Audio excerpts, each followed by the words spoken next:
Very much. The chair recognizes the gentleman from Louisiana, Mr. Johnson, for 5 minutes.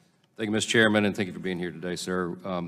Last night I was discussing the importance of this hearing with my teenage daughter. She's in civics right now. And I reminded her that it was 240 years ago when John Adams was trying to explain the difference between an empire and our fledgling republic, and he famously summarized, "We're a nation of laws, not of men." And I reminded her that the founders understood that all men are fallen, we're flawed, and that we have a natural instinct. People have a natural instinct to benefit their friends and seek retribution against their political enemies. And that's a dangerous instinct when it's exercised by someone in a high position of authority at the Department of Justice, obviously. So the founders gave constitutional authority to Congress to monitor all this and to monitor those who are in responsibility so we can maintain the rule of law. And as has been mentioned here today in the hearing, the survival of our republic depends on that. So there's been a lot of discussion this morning about biases of some members of the Mueller team, and we've expressed our serious concerns about former FBI Director Comey's investigation of Hillary Clinton's illegal use of a private server. Of course, it's been mentioned, federal regulations strictly prohibit, for obvious reasons, any DOJ employee from participating in a criminal investigation or prosecution if the employee has a personal or political relationship or affiliation with any person under investigation. Reports have shown, and it's been mentioned this morning, that the lawyers on Mueller's team have contributed more than $62,000 to Democratic candidates and only $2,750 to Republican candidates. The question is, isn't it reasonable for us to assume that there's an inherent bias there? Congressman, I appreciate that question. I have teenage daughters, and I've had the same sorts of conversations with them. And I can assure you, Congressman, that although I understand the basis for the concern, as I explained earlier, Director Mueller and I have a lot of experience as managers in the department, and we understand our responsibility to make sure that nobody's personal opinions are improperly allowed to impact the investigation. So I can assure you that I've discussed that with Director Mueller, and he's taking appropriate steps to make sure that his investigation is not affected by any bias.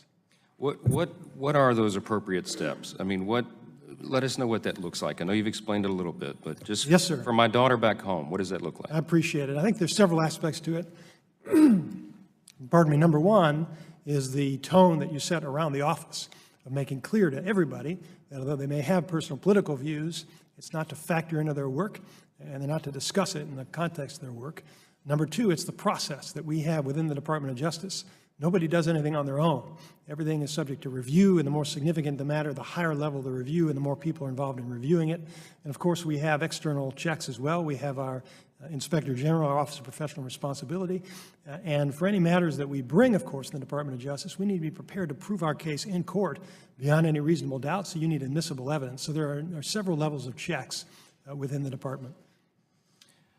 In 2014, speaking of the processes, Attorney General Eric Holder announced a significant policy shift concerning electronic recording of statements.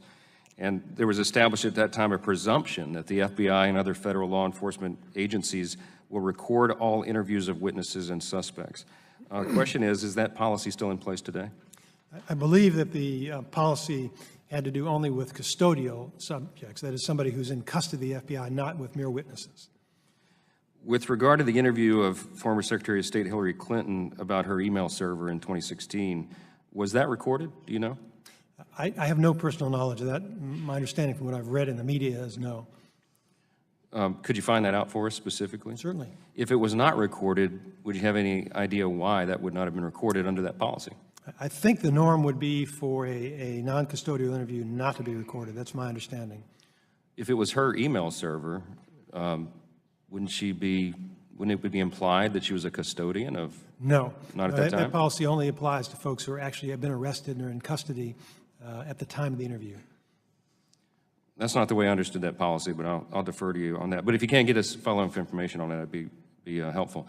Earlier this year, certain names of individuals were apparently illegally leaked who were caught in a FISA surveillance investigation, and obviously when something like this occurs, it's absolutely irresponsible and egregious that a leak on that level would ever happen. Can you inform this committee on what is currently being done within the DOJ to investigate potential FISA leaks? Just emphasize that for us. Yes, sir. I appreciate the question. The Attorney General has made it a very, very high priority for us to pursue any leaks that are in violation of the law. So when we receive a referral from an intelligence agency that they believe there's been a leak of information within their jurisdiction and that they believe a criminal investigation should be conducted, We give that a very high priority. We've set up a new unit within the FBI to conduct those investigations, and we have attorneys within our National Security Division who are specializing in that, and we are monitoring those cases to make sure that they move expeditiously. Obviously, as you know, there are challenges in proving a leak case, but we are giving those extraordinary attention. I'm out of time. I yield back. Thank you.